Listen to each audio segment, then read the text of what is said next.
এখানে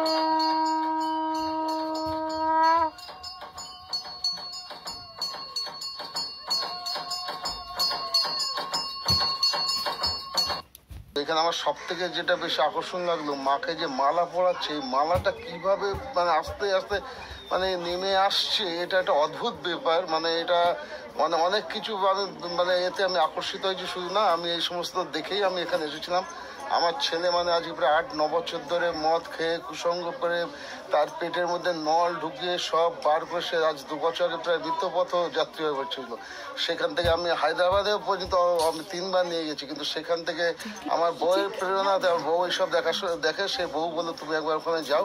এই দিন 15 আগে আমি এসেছিলাম এখানে। হ্যাঁ, আমি আসা তো মানে কি, আমি একদম মাথা খারাপ হয়ে গিয়ে আমি আমার বউ প্রায় আমরাই শেষ হয়ে যাচ্ছিলাম।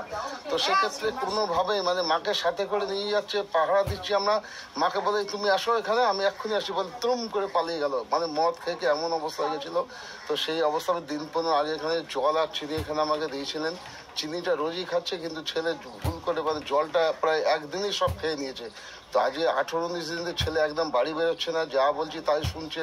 সে মাথা আগের মতো ফেরতে, সে কম্পিউটারের কাজ করে অনেক রকম, সেই সব কাজ এখন বাড়িতে বসে করছে। দুনিয়ার লোক মানে ভীষণ দূর দূর থেকে লোক আসে, প্রায় 40-42-50 কিলোমিটার দূর দূর থেকে লোক আসে করে এই কাজের জন্য। যে কাজটা করে বাড়িতে বসে কাজ করছে এবং যা বলছে শুনছে। জল ফুল খেয়ে মানে কি জলটা পুরো খেয়ে চিনিটা রোজই খাচ্ছে।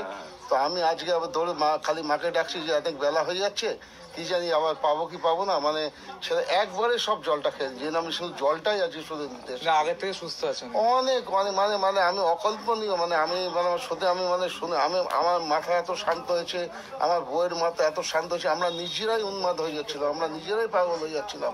যে ছেলের পেটের মধ্যে নল ঢুকিয়ে সেই সমস্ত আস্তে 1.5 বছর কি সমস্ত বেরোলো সব পেটের কেটে, সেখানে পুঁজ বেরোতে আরম্ভ করেছিল। আমি হায়দ্রাবাদে নিয়ে গেলাম 3 বছর। এই আমার বউ এই সমস্ত দেখে আমাকে বলে তুমি একবার ওখানে যাও না। তা যাও না করতে করতে করতে না ডাকলে না যোগাযোগ করলে হয়তো হয় না।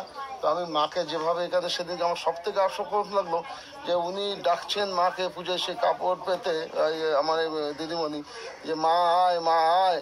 আর আস্তে আস্তে ফুলের মালাটা কি সুন্দর এসে এসে তো ধাম করে পড়েও গেল না, মার গায়েই যেন লেপটে গেল। মানে আমি অদ্ভুত, এবং সেই থেকে রেগেই যাচ্ছি মাকে। তো আজকে 18-19 দিন ধরে ছেলে সত্যি খুব একদম মানসিক শান্তি, যা বলছি তাই করছে এবং বাড়ি থেকে বেরোচ্ছে না। জয় মা জয় মা। এটা একেবারে মানে আমি ভীষণভাবে মায়ের কাছে মানে কি বলবো, আমি তো আশাই ছেড়ে দিয়েছিলাম। আমি পরিষ্কার কথা সেদিন বললাম, আমাদের এই মাও যা বলে নিয়েছিলাম। আমার ফ্ল্যাট আমি কিনেছি, মায়ের সামান্য মায়ের ফুল নিয়ে আমার কাজে। এই যে মায়ের ফুল আমি তোমাকে ফ্ল্যাটে নতুন ফ্ল্যাট এটা ফুলটা দিয়ে দাও মায়ের নাম করতে।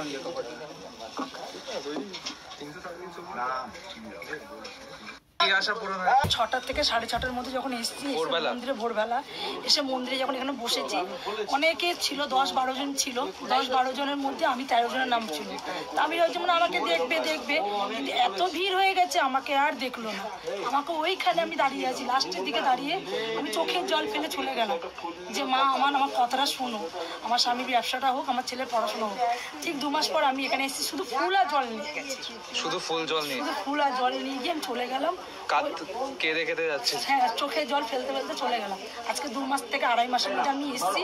আমার ছেলের রেজাল্টে অনেক উন্নতি হয়েছে, অনেক ভালো নাম্বার এসছে। আমার স্বামীও অনেকটা কাজকর্ম দিকে এগিয়েছে। আমি এই জন্য আবার পূরণ করতেই এসেছি, পুজো দিতে। জয় মামা, জয় মামা।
জ্যাকেটটা ঘরে নিয়ে যা, আমি বারবার বলছি আমি তোর জন্য যদি কোনো অশান্তি না জ্যাকেট নিয়ে যাই ঘরে।